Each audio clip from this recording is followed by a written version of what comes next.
The top-end heat plays havoc with drivers in Supercars Darwin round, Mercedes and Ferrari take the honours in DTM, and much ado about nothing. Ferrari look to take advantage of F1's new loophole in Austria. It's your most comprehensive weekly motorsport show, Sidepods and Splitters, episode 5. Let's go.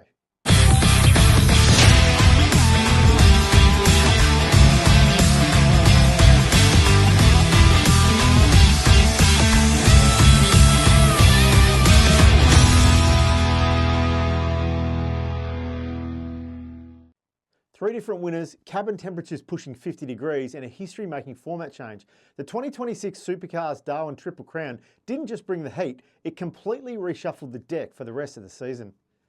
Yes, for the first time in Darwin, Supercars raced across all 3 days, Friday, Saturday and Sunday, and it delivered absolute chaos. Cam Waters finally broke his hoodoo, Grove Racing made a massive championship statement, and GM fans finally have something to smile about again. If you love pure, chaotic sprint racing, Hidden Valley absolutely delivered. Let's break down what exactly went down in the top end. History was made on Friday with the introduction of a brand new 100km sprint race, and it was all about breaking droughts. Tickford's Cam Waters started from 4th, but made an absolute rocket launch at the start to challenge pole sitter Brodie Kostecki.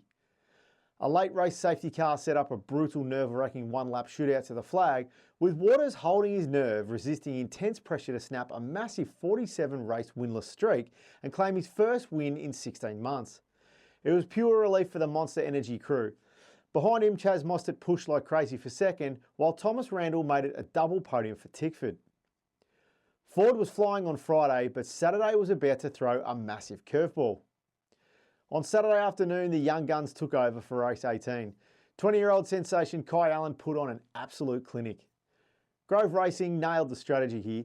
They executed a brilliant short field pit stop that vaulted Allen into clean air. From there, the kid didn't look back, driving away from the field to win by a massive 8.5 seconds. But the big story wasn't just the win. The performance officially propelled Grove Racing past Triple Eight to take the lead in the team's championship.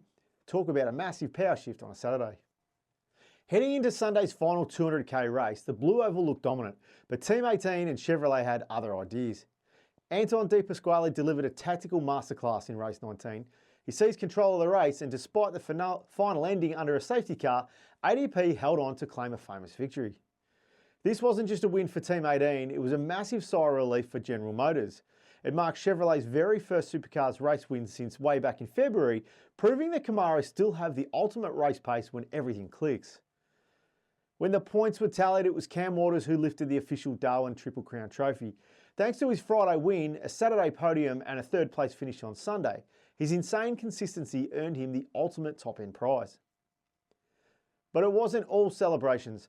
The real talking point behind the scenes was the brutal tropical heat. Cabin temperatures skyrocketed past 50 degrees Celsius. We saw terrifying cool suit failures for both Brodie Kostecki and Thomas Randall, leaving both drivers suffering from severe heat exhaustion and having to replace for Sunday's race. It sparked a massive debate in the paddock, with teams demanding Supercars urgently re-evaluate the ambient temperature thresholds for triggering mandatory driver cooling rules. It's a safety issue that simply cannot be ignored. The historic 3-day format completely flipped the script. Ford showed ultimate speed, Chevy proved they're still in the fight, and Grove Racing is officially a championship threat. But what did you guys think of the new Friday racing schedule? Was it a hit, or do you prefer the old weekend format? Drop us your thoughts in the comments below. A razor-thin 0.4 second victory, a historic milestone for Ford, and a brand new leader at the top of the standings.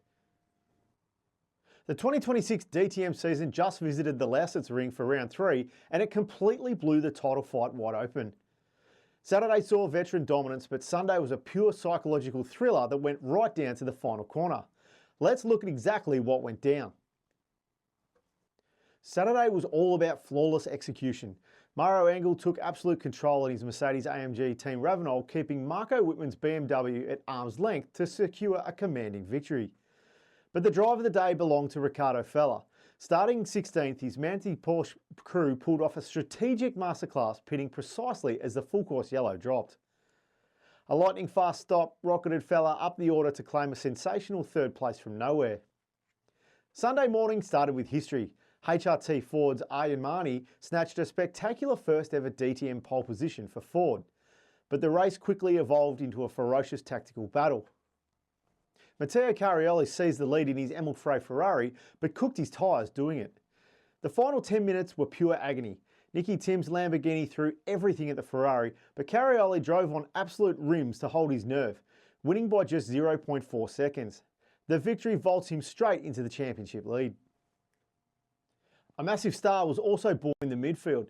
20-year-old rookie Finn Wiebelhaus haunted down his teammate Maini on the final laps to grab his first ever DTM podium. Next up, the grid heads to the legendary Lausitzring for round 4 of the DTM Tour. And finally to F1, and ahead of this weekend's Round 8 Grand Prix in Austria, Ferrari is unleashing a secret weapon, and it's all thanks to a brand new F1 loophole. It's called the ADUO system, Additional Development and Upgrade Opportunities. Because Red Bull's engine was judged as the field benchmark, the FIA has granted trailing teams extra budget and tokens to catch up. Doesn't make sense, huh? Ferrari is striking immediately in Spielberg. They're debuting a radical engine upgrade featuring a steel alloy cylinder head. This insane tech lets them run air intake temperatures up to a blistering 110 degrees Celsius without losing performance. Combined with a brand new Shell fuel mix, it unlocks a massive 15 horsepower boost. At a high altitude track like the Red Bull Ring where cars severely choke for air, this is a massive tactical masterstroke. While Mercedes is currently sweating over severe battery overheating issues, Ferrari is locked and loaded to dominate the Straits of Austria. We ran a poll on Instagram asking if the championship battle is now between Kimi and Lewis, and the votes surprisingly said yes in a 62-38% decision. So what do you think? Will Ferrari make it back-to-back wins in Austria? Drop us your race predictions below. And smash that like button and subscribe again for more F1 updates. Well, that's all we have time for this week. As always, it's another massive week of motorsport coming up this weekend with the Spa 24-hour GT3 endurance race from the Ardennes Forest and, of course, the Austrian Grand Prix from the Red Bull Ring. If you're not already, give us a follow on our socials via Instagram, TikTok and Facebook. And as always, thanks for watching, keep it on the black stuff, and we'll see you near a racetrack near you soon.